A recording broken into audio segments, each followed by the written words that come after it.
The year was 1988. I was a bro of around 13 years old.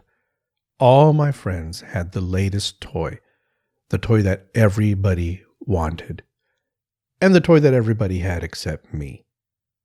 Laser tag. If you're a bro who grew up in the 80s, you know what I'm talking about. Awesome black gun that made a laser pistol sound when you pulled the trigger. Your friends wore a sensor, and you all ran around firing each other. It was awesome. Well, like I said, in my group of friends, I was the only one who didn't have laser tag. And so whenever the games would start, I would have to just kind of sit on the curb and watch everyone else play. Sometimes I was the referee, but there's no fun in that. So this one time, my friends and I, we went to the mall. Our parents dropped us off at the mall, and we were going to be there for a couple of hours. There's this toy store, and toy stores at the mall, at least at that time, they would have the sample toys out near the front so that you could pass by and, kind of get a feel for what they had in there and play with the toys and all that. Well, this time that we went to the mall, there was a laser tag gun out in the front. And so my friend said, "Hey, bro, you don't have a laser tag gun. You're the only one. You're missing out on all the fun. Why don't you take that one? They're not even going to miss it. I mean, it's out there, but they don't need it. That's why they have it out there." And, I knew it was wrong. I had been in church all my life. I knew it was wrong to steal. And my parents had taught me not to steal in church. And in church, they had taught me not to steal. So I knew it was wrong. And I said, no, forget it, guys. No, I don't want to do that. And so we kept walking around. But every time we would pass through that toy store, I would see that gun. And it was like it was calling out my name. And they would just my friends would just give me a little elbow or nudge me and say, "Bro, you can do it." And so I gave in. And they kind of formed a little barricade around me. And they walked behind me and to the side of me. And we walked past the toy store, and I just stuck out my hand and pulled that gun and shoved it into my jacket. And we kept walking, and we left. And I got away with it. I was able to steal it. Now, here's how things turned out. Since that was the gun that was out at front, every kid who passed through that store would pick it up, play with it, drop it, bang it around. So that gun had already seen a lot of action, even though it had never left the store. So I get back to my neighborhood, and of course I have to keep the gun at my friend's house because how was I going to explain it to my parents? And then the first night came when we were going to play laser tag at night. It was awesome. And that gun didn't work. I mean, I was pointing right at the sensor, and I could be like 3 feet away, firing, and it wouldn't work. Everyone else was able to shoot me. I had the sensor. Everyone could shoot me from far away, but I could never get a shot off because that gun didn't work. Now, I knew it was wrong. I shouldn't have done it. And I'm not throwing my friends under the bus. It wasn't their decision. I mean, yeah, they influenced me, but I decided to do it. I'm not going to throw them under the bus, and it wasn't their fault. I did it. But I will say this. I did let my friends influence me. I knew what was right, and I didn't do it. And I knew that what I was about to do was wrong, and I did it anyway. I let my friends influence me. I let myself be guided by something that I knew was wrong.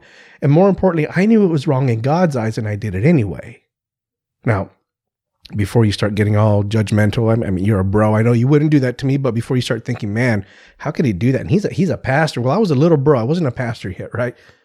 But before you start thinking stuff like that, I dare say that you've probably done stuff like that too. And this is what I mean. You've let yourself be influenced by others, and you've probably done things that you knew were wrong and that you knew were wrong in God's eyes, but you did them anyway, in part because you allowed yourself to be influenced by somebody else.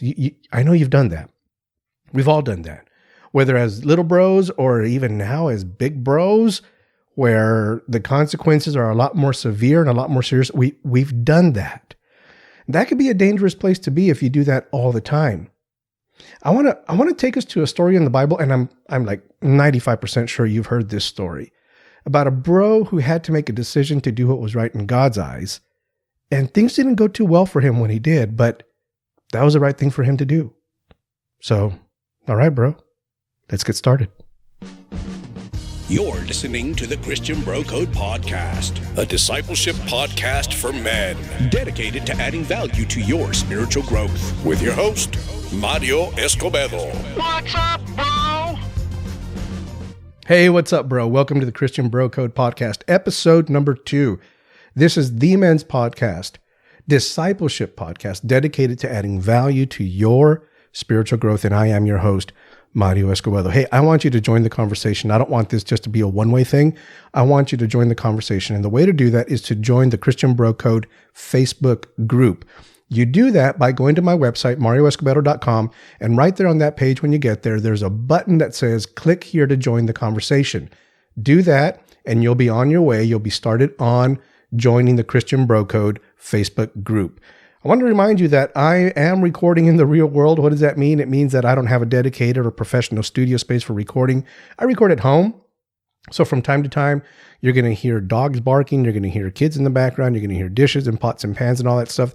That's fine. I'm a real bro just like you. And Christian bros, what do? We just power through it. We just ignore those distractions and we just do what we have to do. Hey, for today's episode, here's the big idea that's going to guide this conversation. The big idea is this: God promotes you when you do what is right in His eyes. I'm going to repeat that. It's the big idea for this conversation, and it's what's going to guide this conversation. God promotes you when you do what's right in His eyes. And we're going to look at a story. Again, you're probably familiar with this story. You've probably heard it growing up or at some point in your life in church. The story of Joseph. Now, this is a fairly lengthy story, but I'm just going to look at chapter 39. And let me just set it up for you. Joseph was a young bro, and he had 11 older bros. Joseph was his father's favorite. His brothers hated that, and they hated him because he was the favorite. So you might remember the story. They were so jealous of him that they sold him into slavery. And then they went and they told their father that he had been eaten by a wild animal. And so where we pick up on the story here in Genesis 39, Joseph has already been sold into slavery, and this is where we pick up. Let me just read. I'm not going to read the whole story, of course. Let me just read a couple of verses. Verse 1, it says, Joseph had been taken down to Egypt. Potiphar, an Egyptian who was one of Pharaoh's officials, captain of the guard, bought him from the Ishmaelites, those are the guys that his brother sold him to, who had taken him there. And then in verse 2, it says, the Lord was with Joseph so that he prospered. And if you keep reading, you find out that Joseph just got promoted all kinds of ways, to the point that eventually Potiphar, Joseph's master, put Joseph in charge of the entire house. And as a result of that, God blessed the house of Potiphar because of Joseph. In fact, there's a verse in there in this story that says that Potiphar didn't have to worry about anything except what he ate, because Joseph was in charge of everything, and God blessed Joseph in everything he was doing, so Potiphar didn't have to worry about anything. Now, in one of those verses, it also says that Joseph had a good physique and was very attractive. In fact, it's in verse 7 where it says Joseph was well-built and handsome. And here's where the twist in the story comes in. Look at what happens in verse 7. It says, after a while, his master's wife, that's Potiphar's wife, we never find out her name, Potiphar's wife took notice of Joseph and said, come to bed with me. Now, we're grown bros. We know what she was after, right? She wanted his bones. I mean, she wasn't saying, let's have a sleepover. Oh, let's just kind of lie down and take a nap. No. She wanted to sleep with him. She wanted sex. Come to bed with me. Now, remember, here's the big idea. God promotes you when you do what's right in His eyes. Look at what Joseph responded to that in verse 8. He refused. And this is what he said: with me in charge, my master doesn't concern himself with anything in this house. Everything he owns, he has entrusted to my care. No one is greater than I am in this house. And then this is what he said: my master has withheld nothing from me except you, because you are his wife. And then here's kind of the kicker. Here's where I'm taking the big idea from. Because look at what Joseph says in the last part of verse 9. Joseph says this: how then could I do such a wicked thing and sin against God? Now, I'm not saying that Joseph didn't respect his master. He definitely did, because he says as much in verse 9. But the bigger concern for Joseph wasn't so much what his master was going to think about him, or the disrespect or the disloyalty that this would be against his master. The bigger thing for Joseph was, if I do this, I'm sinning against God. Joseph was basing his actions on what was right in the eyes of God and nothing else. And when you do that, when you base your actions on what's right in the eyes of God, then you're going to do the right thing. You're not going to be influenced by what others around you think or what they say. You're not going to be influenced or convinced to steal a laser tag gun if your concern is doing what's right in the eyes of God. Now, look at this. I want you to know this because I'm not saying that Joseph didn't struggle. I mean, he gave the right answer.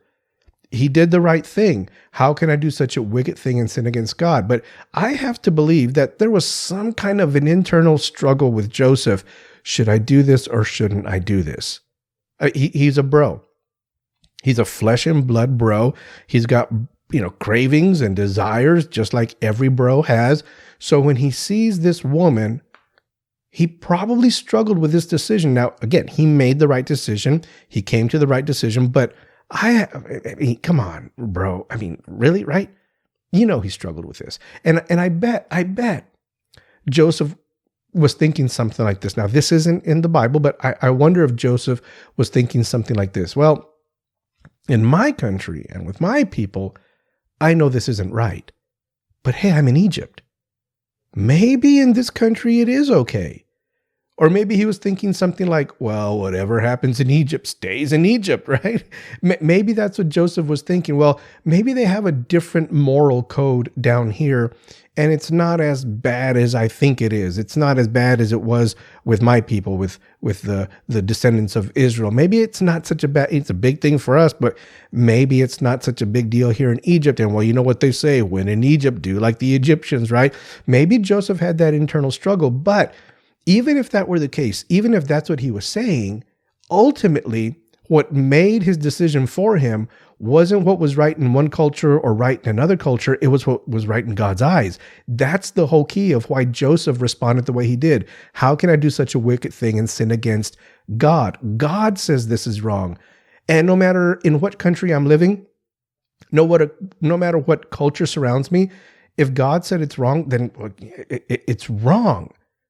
And there's a danger for us as bros if we follow any moral code that's not God's moral code. If we follow any moral code other than God's moral code, because any other moral code besides God's, it's going to change. It's going to falter from one day to the next. It could change. Just think about even the moral code of our country or any country where you live. A moral code, we have laws. And in some respect, I'm not going to get too technical about it, but in some respect, you might consider that a moral code. Well, just think about how laws change all the time. Something that used to be against the law is no longer against the law. Something that was against the law or wasn't, now it is. And so those codes can change from one day to the next if they're based like on a human system or human reasoning. Moral codes will change. But here's the thing. God's moral code never changes. If you're basing a moral code on something other than God, you're going to be on a very slippery slope. And you're going to be very disoriented because those moral codes that are other than God's, they are going to change. Just think, for example, of what happens in politicians, the lives of politicians come campaign season. So a politician comes out and he says, I am in favor of this, whatever the issue is, right? I am completely in favor of this. This is the right thing to do. This is what we must do if our country is going to, or if our city is going to. This is what has to happen. I am in favor of this and I will champion this. And it never fails that there's some reporter that starts digging a little bit, starts researching a little bit. And then all of a sudden this story breaks, or they ask the candidate, hey, candidate X, you said that you're completely in favor of this. Yes, absolutely, I am. And I stand by what I say. Well, we have an interview from 10 years ago that seems to suggest that you were against this very issue. Has your position changed? Are you flip-flopping?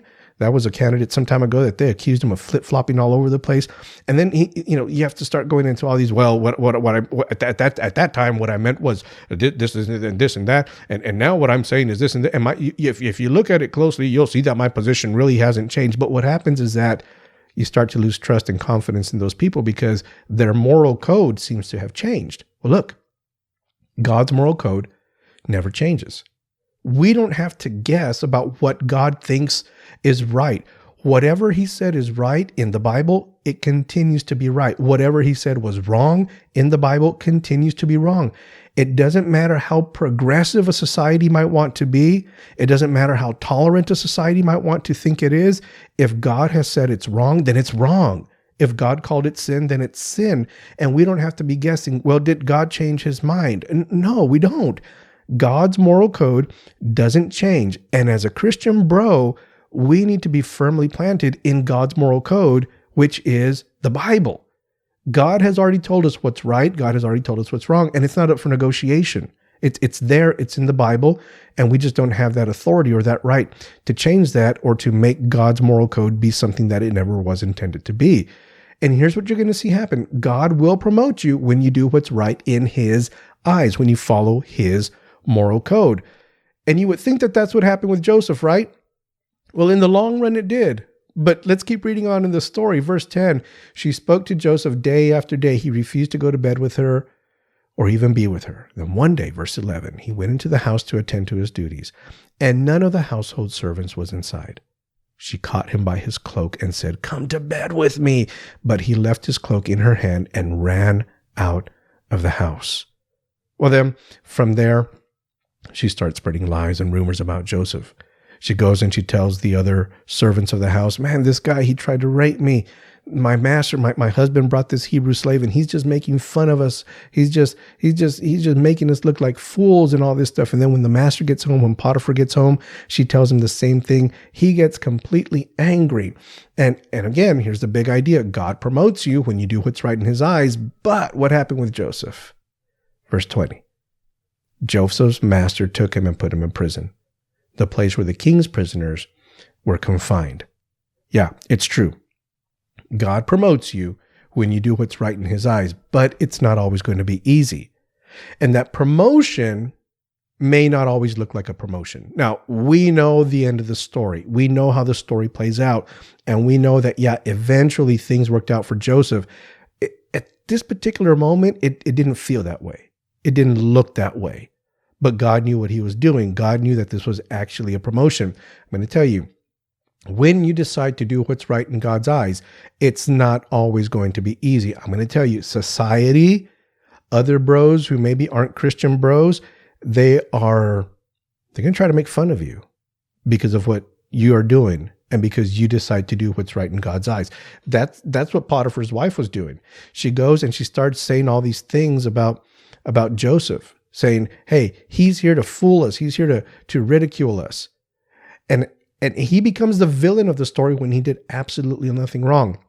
I'm going to tell you, as a Christian bro, as Christian bros, when we stand up for what's right in God's eyes, there's a very real chance. I'm going to say there's like a 95% probability that society will try to villainize us, label us as intolerant, label us as backwards, label us as antiquated, label us as hateful, because we're standing up for what's right in God's eyes. And the Bible, I think, shows this clearly. I think just human history shows this clearly as well. The Bible offends. The Bible offends people because it attacks the sin, right? It calls out your sin. And nobody likes to be called out on their sin. I know I don't. I definitely don't. When I read something in the Bible and it speaks to me because I know I'm doing something I shouldn't be doing, I want to close it and say, "Oh, come on, nah, leave me alone." That was for them at that time. But here's the thing: it doesn't matter how much society wants to say that the Bible is antiquated. The Bible was written in an era where things were not progressive enough. It's not relevant for today. That's just not it. God's moral code never changes, and it's relevant for all eternity. And so God will promote you when you do what's right in his eyes. Don't be surprised by the fact that others will want to ridicule you or villainize you when you try to stand up for what's right in God's eyes, because they are going to try to tell you that the Bible is outdated. It's not relevant. But listen, if it's wrong in God's eyes or if it's right in God's eyes, That's never going to change. It will always be wrong, or it will always be right if it's laid out that way in Scripture, if that's how God has so ordained it, if that's how God has presented it in Scripture, regardless of what society might want to tell you, regardless of what other bros might want to tell you. No, we do what's right in God's eyes. We follow God's moral code, and we know that God will promote when we do what's right in God's eyes. So what happens? Joseph gets thrown into prison. And then he starts to prosper there in the prison too. Verse 23 of chapter 39 says, the warden paid no attention to anything under Joseph's care, just like what happened with Potiphar in Potiphar's house. It's happening in the prison now. Potiphar put Joseph in charge of everything. Now the prison warden is putting Joseph in charge of everything too. And it says he didn't worry about anything under Joseph's care, because the Lord was with Joseph and gave him success in whatever he did. And ultimately, you know that this was sort of the first step, or one of the steps. It was a stepping stone that ended up resulting in Joseph being number 2 in all of Egypt. Only the Pharaoh of Egypt had more authority in Egypt than Joseph did. Now, that's pretty impressive. So even though that looked like a momentary setback when Joseph was put in prison, now God was orchestrating everything. And because Joseph did what was right in God's eyes, God was promoting him. Don't worry if you're maybe going through a momentary setback. In fact, I'm going to ask you this. Where are you right now in the Joseph story? Just consider your life right now, and which scene of the Joseph story right here in chapter 39, where are you? This is what I mean. Maybe you're encountering a difficult moment in your life, some kind of a tragedy or just a major trial in your life, like Joseph. What was Joseph's major trial? He had been sold into slavery. And so maybe you're thinking, well, because I'm going through this major tragedy, forget this. God doesn't deserve my devotion because he abandoned me. Joseph could have said that. Joseph could have said, seriously, God is with me, then why did I get sold into slavery? Now, while I'm in Egypt, I'm going to do like the Egyptians. What happens in Egypt stays in Egypt. I'm not going to be devoted to God because God abandoned me. Joseph could have said that. He was going through a difficult situation. He could have said that. And maybe that's where you are right now. You're going through a difficult situation, and your response or your reaction right now is, why should I do what's right in God's eyes? God isn't doing anything for me. What have you done for me lately, God? God has abandoned me. Look, let me tell you something. Man up. Bro up. God has not forsaken you. And no good is going to come out of your decision to give up doing what's right in God's eyes. If you pursue what's right in your eyes and abandon what's right in God's eyes, no good can come of it. And let me tell you something else. You can't punish God. Come on. You're going to say God doesn't deserve my devotion or for me to do what's right in his eyes because he abandoned me, so I'm not going to do it. Really? Who are you trying to kid, bro? You can't punish God. The only one who's going to be damaged is you. You give up doing what's right in God's eyes, the only one who's going to be damaged is you. And so if you give up doing what's right in the eyes of God, you forfeit the right to advance to God's will for your life and what he has for you. So if you're in that difficult stage, bro up. God hasn't forsaken you. Maybe you're in that stage where Joseph was, where you're facing temptation on a daily basis. You're just being confronted on a daily basis by temptation. This one tempting situation could be sexual, could be something else, but you're facing daily temptation. Let me tell you this right now. Don't slip, don't fall. I know that temptation, it's attractive. It's temptation. It's supposed to be. And you might be thinking, nothing bad can come from this one little violation of what's right in God's eyes. Don't be fooled.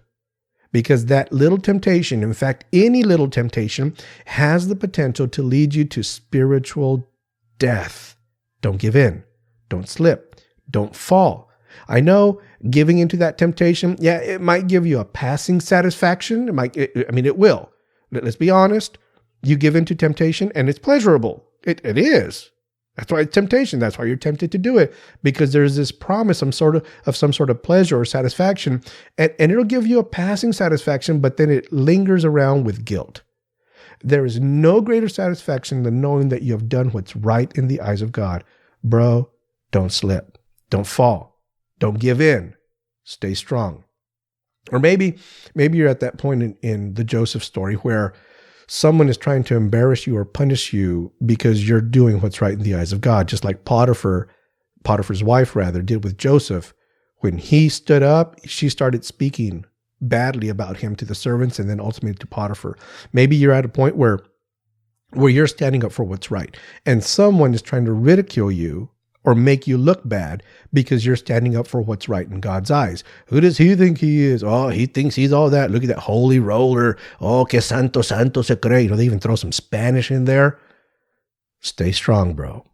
Yeah, I know it feels bad to be embarrassed. It feels bad to have people laugh at you. I get it. But at the end of the day, it's going to be God who tells you that you did well. And it really won't matter at that point what others said. It's tough right now. I get it, but stay strong. At the end of everything, what matters is what God says, not what others say. Stay strong, bro. Maybe you're in a prison. Maybe you're in that point right now where you're in a prison. You're being punished, so to speak, in a manner of speaking, because you stood firm and you did what was right in the eyes of God. Let me tell you something, bro. God will defend you. God defends the righteous. God defends the just. And there isn't going to be a prison that can stop you if you're doing what's right in the eyes of God. You see, they put Joseph in a prison thinking that was the end of the story. And when you and I get to that point in the story, if we haven't read it before, we think, man, what a bummer. It ends like this? That's not cool. But what we didn't know was that God used that as a stepping stone to advance Joseph to bigger and greater things. Bro, if you feel that you're in a prison, you're being punished because you stood for what was right in God's eyes, it's all right. God will defend you. Stay strong. Trust in God. God can use that prison as a way to advance you to the plans and the purposes that he has for your life. So again, to finish out this episode, the big idea. God promotes you when you do what is right in his eyes. In fact, I'm going to share with you a Christian Bro Code article. This is Christian Bro Code article number 4. A Christian bro does what is right in God's eyes. Christian Bro Code article number 4. A Christian bro does what is right in God's eyes. All right, bro. That's it for this episode. Hope this added value to your spiritual growth. Again, I want you to join the conversation. Go to my website, look for the page that says click here to join the conversation. That'll get you started on joining the Facebook group, the Christian Bro Code Facebook group. Also, join my mailing list. You can find that on my website too, marioescobedo.com/subscribe, or really on any page where you land there's a button for you to be able to subscribe. And all this is for so you can be notified every time there's a new podcast. I'm not going to bug you. I'm not going to harass you. No junk mail, no spam, none of that stuff. It's just to notify you anytime there's new content on the website or on the podcast. If you found this podcast on iTunes, or basically you found it from anywhere, subscribe. And definitely leave a review. When you leave a review, that gives it a better chance of other bros finding this podcast. Now, listen, I'm not asking you to leave a good review. I'd love that, of course. But what I'm asking for is for you to leave an honest review. To me, that's a lot more valuable. Leave an honest review. And we're going to be looking at some other stuff in the upcoming episodes. So stick around, subscribe, and keep listening to the Christian Bro Code podcast, because this is dedicated. This is a men's podcast, a men's discipleship podcast dedicated to adding value to your spiritual growth. All right, bro. I'll catch you later.